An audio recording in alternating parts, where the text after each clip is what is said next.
Imagine waking up to this. That's kind of scary. Hello, guys and gals. How's it going? The Game Awards 2023. Now, I can do that better. Hello, guys and gals. How's it going? The Game Awards 2020. Yeah, topped it. as a gamer, I'm a huge fan of the award shows, okay? It's a time that I get to sit down with the boys, crack a beer, and watch my favorite game get snubbed for awards. Now, the Game Awards is coming out, and, I'm a huge fan of Jeff stuff. Usually a lot of cool games get revealed. Maybe GTA 6 might, but hey. Whew, I'm getting a little GTA 6 is not happening in the next 5 or 10 years. too. I've been huffing the hopium today, haven't I? But ladies and gentlemen, we're going to go through 31 votes today, and I feel like, we're just going to see what this year has. Now, Game of the Year, recognizing a game that delivers the absolute... Isn't Alan Wake just an absolute woke horror fiesta at this point, by the way? best experience. Now on this list, you got Alan Wake 2, Baldur's Gate 3, Baldur's Gate 3 looking good. Probably gonna win. It should be an easy dub, right? Marvel's Spider-Man 2. It's okay. Spider-Man 2, Resi 4, and of course, 2 Nintendo games. Now look, I like Super Mario Brothers. By the way, the reality is these things just get nominated by people that the people who do the Game Awards know. And just by popularity of the franchise in general. You know, that's why Super Mario is there. Who gives honestly a shit? No one. It's just the fact that Super Mario is huge. Same for Zelda. There's Wonder, okay? It's a fine game. But compared to the quality offered by the rest of this, that one struck off. I never beat Tears of the Kingdom. Got kind of bored with it halfway through. The game that I really... Tears of the Kingdom is massively currently, by the way, under scrutiny because people are kind of thinking that it's more just a reskin of the previous Zelda game. You know, essentially it's just like an expansion. It's currently getting a little bit of the Call of Duty Modern Warfare 3 treatment that people are understanding. Maybe this shouldn't be a real game. It's just kind of like an uncooked expansion. Really loved this year was Resident Evil 4. I made a whole playthrough of it on my channel. You can go check it out. Now, of course, Alan Wake 2, great game. Also haven't beaten it yet. It's not too long. I just kind of got halfway through it, and I still got to finish it, but time gets the best of me. I will say, best game in this list, and I know this sounds like, obviously, this is what everyone thinks, Baldur's Gate 3, and that's because it's actually a great game. It's kind of the obvious thing, let's be completely real here.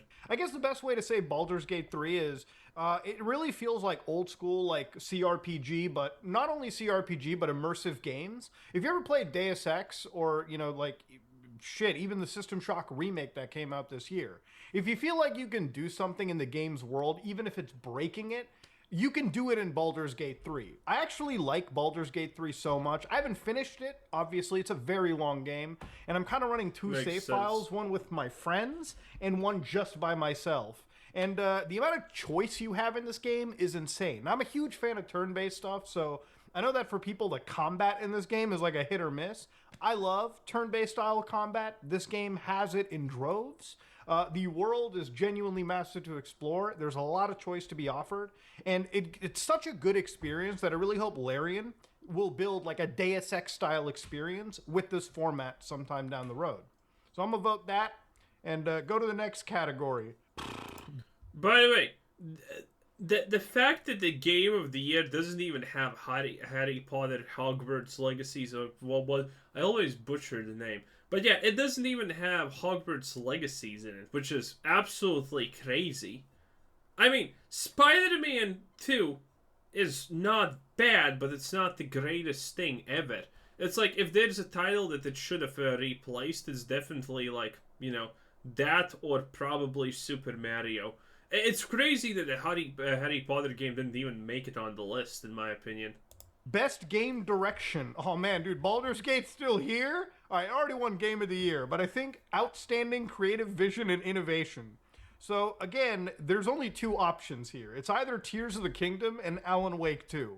I don't really find Mario to be like the craziest thing. I mean, sure, it probably falls. It removed the clock timer. I think that's why it's there, because that's crazy innovation. Into like, No, it's actually innovation in game direction. So the only logical choices here would probably be Tears of the Kingdom and Alan Wake 2. Baldur's Gate 3 is great, but it's like the CRPGs from back in the 90s anyways, just brought back with the nicest coat of polish. I gotta say, best game direction, probably Alan Wake 2. That game is captivating and it's spooky. And if you haven't played it, you should give it a try. Best narrative? Oh, I have not played it, by the way, but as much as I hear, again, maybe I'm wrong, but isn't Alan Wake a lot of just woke nonsense, honestly, here currently at this point? oh baby. Oh, okay, so it literally falls down to Baldur's Gate, FF16, or Best narrative. Phantom Liberty. Phantom Liberty is gonna be tough to beat. Everyone loves the I story. told you, like, Phantom Liberty, with the acting that Idris Elba provides and the storyline just for the DLC, this actual piece of content actually perfects Cyberpunk 2077. And it's so good that, like, it's the only game where, like, the choices I make, I had to stop for, like, 2 minutes, literally pause the game and think about how I was interacting with the characters around me. So for that, I gotta say, the most immersive narrative experience is probably in Phantom Liberty. But a close second is still like Alan Wake 2. Honestly, all these games are great. I mean, Spider-Man 2, compared to the rest of these four, get the fuck out. Spider-Man 2 is it even gonna win anything, do you think? It's a huge miss, probably. I think it's the weakest. Out of here. Phantom Liberty, its own super great experience. I'm gonna vote for that one. Also, the fact that there's no Starfield truly breaks my heart. Oh, best art direction. Oh, all right. Let's see. So, of course, man, they are really pushing the Nintendo games here. Now, Tears of the Kingdom art direction already was experiencing in Breath of the Wild. Doesn't seem that crazy to me. I prefer the darker palettes of like Twilight Princess. Mario has never changed its art direction ever, so it's a shitty thing. The only unique one is probably Lies of P in art direction, I guess. It's still a Souls-like game with all the Souls-like things you would expect, but it's slightly different, I guess, so there's a chance. Mario, again, I'm going to sound like the biggest platforming hater, but we're going to ignore all of it there because, again, it doesn't blow me away. Also, it's kind of bullshit that Cyberpunk Phantom Liberty is not there because Cyberpunk Phantom Liberty is probably the best looking game currently in existence. Probably at least top 2. And from this year, the only one that actually is any way describable as achievements in technical and artistic design. Yeah. So, these Game Awards are kind of fucking shitty, not gonna lie. Compared to anything that I saw back on the Wii U days, the DS days, get out of here. Again, best art direction probably might be Hi-Fi Rush. I'm just a huge fan of cel-shaded designs. No idea this what one that is. Popped out a lot more than Tears of the Kingdom, so I'm going to vote for Hi-Fi Rush there, okay? Alan Wake's great, but that's more like because the ray tracing, path tracing, all that shit is there. Best score and music doesn't even have to be an answer. Play Final Fantasy 16. The end game boss music is still like, I still hear it in my head. It's that good. Best Absolutely no idea. I don't play with music on. audio design? Ooh, oh man.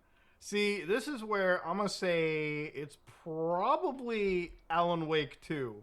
See, if it's talking about best in-game audio and sound design, this game, because I was playing it with headphones, because I was playing it on the PC, just because it doesn't have a physical release, might as well just buy it on... It should be Fire Force. The anime still winning that category. Damn, boy! PC. Also, path tracing, all the maxed out visuals. The thing it does with enemies whispering in your ears and the way that exterior sounds that aren't the in-game soundtrack work in this game is great. It adds a lot to the horror. This game, if I had to explain the combat, you actually don't fight a lot in Alan Wake 2. A lot of it just messes around by being tense. You think you're always on edge because a fight's about to start, but generally, you know, as you walk around these darker areas in the game just messes with you, making you think that you're about to start a fight, and the audio plays really heavily into it. For a survival horror game, brilliant work. Absolutely love it. Best performance. Oh, dude. See, like, Who the hell are these people except our boy Idris Elba? Uh-huh. Best performance. Ben Starr. No idea. Cameron Monaghan? No idea. Melanie Libord. No idea. Neil Newborn. I think I have heard the name Neil before, but not Neil Newborn. Yuri Loventhal models. Yeah. I mean, obviously you're gonna vote for the guy you at least recognize, right? Like, this is not even a competition. this isn't even a question. Play Phantom Liberty, dude. Idris Elba kills it. It's funny because he's like one of the best actors in the world. And even when you put him up next to Keanu Reeves, because Keanu Reeves, I think, is a great action star, not the best actor, kills it. Innovation and accessibility, hardware. Innovation? Wait, accessibility, Diablo Maven. You know why? Because you can kill Uber Lilith. It's designed... Dude, a blind dude killed Uber Lilith because of the design. That's crazy. That is pushing the medium forward by adding features, technology, and content to help games be played. You know what game wins there? Like, goddamn Forza Motorsport. You know why? Because, like, it adds literal features where I think it slows the game down by, like, 90%, making it easier for anybody that's, like, physically disabled to play the video game. I do think Diablo 4 probably wins, because generally 100% of the player base for this game is actually disabled, and if they enjoy Diablo 4, then absolutely it should win the innovation and accessibility, because you truly created an accessible product there. Goddamn. Games for impact, for a thought-provoking game with a pro-social meaning or message. What is... Oh, a pro-social meaning or message, so it's just stupidity. What even are these? I haven't played any single one of these games, to be honest. I have never with even heard of any of these games. you. Okay. This looks like just like, okay, I'm a foodie, I'm gonna buy this because I'm a foodie type of situation. And that's it. Actually, I'm looking at these names, and I don't even think I've ever seen any of these games brought up. But you know what? I'm gonna look at Venba, because it kind of reminds me of my parents, so I'm gonna hit yes for that one. Best ongoing, awarded to a game for outstanding development and ongoing content. Now, ooh, that's interesting. I think Fortnite... No, Genshin Impact probably wins. It's gonna be unironically Genshin Impact, because Genshin Impact does constantly, like, innovate and add new things. Fortnite is probably a close second. Cyberpunk, nah, it's the best ongoing, bruh. If we're counting how low the bar was set at the start of Cyberpunk, I guess it could win, but nah. I think if you personally vote for anything other than, I'm not joking with you, Final Fantasy 15 MMO or fucking Fortnite, you're wrong. Because let me tell you something, Fortnite's not my cup of tea, but this game is constantly in the mainstream. Like, it's constantly innovating. Like, the map gets redesigned every 3 minutes and stuff. Obviously, they're doing something right for constantly engaging their specific player base. But I'm still going to go for FF15 MMO because I just... Genshin's going to take that. Genshin's going to take that because of the Genshin fans. Man, if you say Genshin's not going to take that, some Genshin fan is going to be under your bed. And it's going to be visible because they're usually fat and the bed is going to be slightly elevated and it's going to look awkward. Just like Final Fantasy more, okay? Oh, hell yeah. Best community support? How do you put Destiny 2 on that list? What kind of... Bro. That's good. That's good. Destiny 2. Yo, community support, let's go. They fired community managers. It's probably Baldur's Gate 3. I guess, because they really fix bugs and stuff. Man, somebody got on their knees to Jeff there. You know what? Best community support. Recognizing a game for outstanding community support, transparency and responsiveness, inclusive of social media activity, and game updates and patches. Look, I love No Man's Sky. Game updates and patches just makes it Baldur's Gate 3 wins. Because they have... Dude, they have updated and fixed so many bugs. But, like, it takes a lot to come out and just accept your L. So I'm gonna give it Cyberpunk 2077. Okay, That's solid second good choice. job. I don't even know how Bungie brought Destiny 2 here. That game, ooh, that is the fattest lie I've ever seen. That's nice. Fake news on that one for sure. Best independent game for outstanding creation. Okay, it doesn't matter. No It doesn't idea matter what how any good of. these Oh other no, games are. I have heard Dredge. I have heard about Dredge. So maybe this one wins. If you don't have Dave the Diver on your goddamn Steam Deck, you're out of it. That game's great. It's like the best roguelike dive. The general principle of the gameplay is you dive underground, you collect fish resources, Underground? and then the fish you collect, you go back up and you literally like run a sushi restaurant as well too. It's like the best gameplay loops working with each other. Okay, come on. Best debut indie games? Well, I'm going to have to either say Pizza Tower for its Wario Land influence, but I played through Viewfinder. That game is a trip, okay? Basically, the way that they have it is you find these photos, you take photos of them, or you find these photos, you plaster them onto the world, and it changes how the map is laid out. Yeah, I have heard about this. That does definitely seem trippy, but is it good? I don't know. Actually, a really interesting game. I want to see how this one was coded. It's that good. So I'm going to give it to Viewfinder. Absolutely cool game. But let's see. Best mobile... Mobile game. Wow. Honkai You Star mobile Rail game, Mina? takes it. Honestly, the only game... the only game I played out of this list, I shit you not, was Hello Kitty Island Adventure, because my wife likes Hello Kitty, and you know what? If she wants to play some Apple games with me, yeah, I guess. I'll give it to Hello Kitty. It's not... I mean, it's just Animal Crossing with Sanrio characters. Best VR and AR. Oof. See, there's only two What options. is You AR? got Resident Evil Village. Oh, mommy, yeah, Spank mommy. That's definitely gonna win. Lady Dimitrescu, nice. Or Gran Turismo Let's go. 7. And you know what? I love survival horror, so I'm going to go with that VR mode. They make killer VR modes, and I'm excited to play through RE4s. All right, what is this? Action Armored game. Core 4, best action game. Armored Core is never gonna win. Dead Island 2 is actually out. I had no idea. Wow. There's only one answer to this. Fucking Ghost Runner 2. That game is so good. It makes you feel like a goddamn cyber ninja. Best action adventure. Alan Wake 2, Marvel, Resident Action Evil 4. adventure. Okay, we're going back to Spain. Get out of here. That game was... a game that I finish in one sitting is already, like, God tier for me. Best Starfield. RPG. Role-playing it. Oh, bruh. Starfield fans, rise up. This is your chance for the last dance. This is where the Bethesda fanboys are gonna shine. Shitfield finally makes an appearance.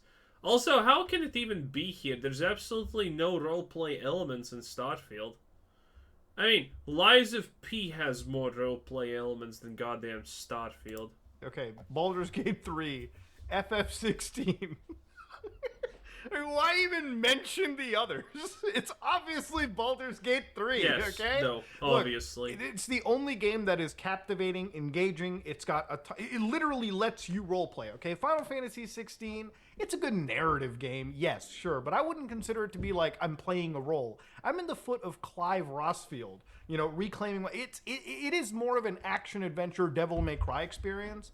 And Starfield, obviously comparing it to Baldur's Gate 3, Starfield is very, very bare bones in how you manipulate the world and the things you can do with the main and You side can't narrative do compared anything. to like the goat that is Baldur's Gate 3. Let's be honest here. Best fighting game? I'm not the best fighting game decider because I don't really No play fighting idea, games. same. But out of this list, the only one I played is Street Fighter 6, which I think is great because the single player alone goes beyond just a fighting game and actually adds open world exploration and character development or like Wow. character creation. And I'm a huge fan of how they did that. And I hope all these other games take some cues from that. So I'm going to give it to SF6. Best family game? Well, Oh boy. I don't know. I have no ideas what Party Animals is, but Pikmin? Ooh. I don't know. Was Pikmin good? Probably I don't know how Mario. you I can't don't pick know. anything in this list that isn't the god tier Pikmin 4, bro. Unironically, one of my sleeper love games from the Switch. Get out of here. That's one of the best. Best sim strategy game. Ooh. Pikmin 4, Fire Emblem City Skylines 2 is gonna win. Engage, Company of Heroes. Oh. Boy, What is list it? ain't that impressive. But, you know, I'm going to give it to Advance Wars 1 and 2 because you can never go wrong with some Advance Wars. I feel like if that's the only thing that came out strategy-wise, I'm a little Best saddened. sports, Best slash sports racing. games. At least they didn't have best sports game and then best racing game because no one cares about these garbages. What do you think even wins? No idea. I'm literally... It's literally the battle of mid right here, okay? But, I'm going to have to give it to the Crew Motorsport because I just... It's either the Crew or Forza. I'll give it to Forza. I played that a little bit more. I feel like that's more fair. There's not really a whole heck of a lot there. Best multiplayer. Oh, wow. Baldur's Gate 3. Seriously? Best multiplayer is these options? Wow. Diablo 4, Party Animal, Street Fighter 6, Super Mario. Yo, how does that game even get multiplayer support, okay? The co-op isn't even online. It's like ghost players. It's fine. Relax. No. This video is going to sound like I'm the biggest Mario Baldur's Gate 3 probably wins, right? hater in the world. How do you get best multiplayer when you're bringing in features from like 2010 Xbox 360? Get out of here, okay? Diablo 4? Nah, it's not the best multiplayer at all. Get out of here. Baldur's Gate 3 multiplayer is fun, all right? Because let me tell you something. I'm playing it co-op with the boys, and I'm surprised how well they got it functioning. Closest second is probably Street Fighter 6. But me and my boy only played that like one night. I'm going to go with Baldur's Gate 3 for best multiplayer. Really? That is the best multiplayer, though? Not even like a shooter or something that came out? Come on. Best adaptation. This is something on the old. This is Castlevania Nocturne. That's probably not winning though. Gran Turismo has an adaptation. Kill yourself. The Last of Us. Definitely kill yourself. The Super Mario Bros. Movie. That exists. Twisted Metal. Wow, this is all kind of bad. I guess it's Nocturne. TV side. Twisted Metal. You know what? I'm going to take a fat L here. I thought against the Twisted Metal TV show on Peacock. That show's actually good. I'm going to give it to Twisted Metal. Didn't watch The Last of Us TV show all that much to completion, but I've heard it's decent. Most anticipated game. Final Fantasy or Like a Dragon? I mean, dude, it's like... Hades too, though. Star Wars Outlaws. Oh no, Star Wars Outlaws. Yeah, it has to be Star Wars Outlaws. There's a chance, boys. The hardest choice so far, okay? Like...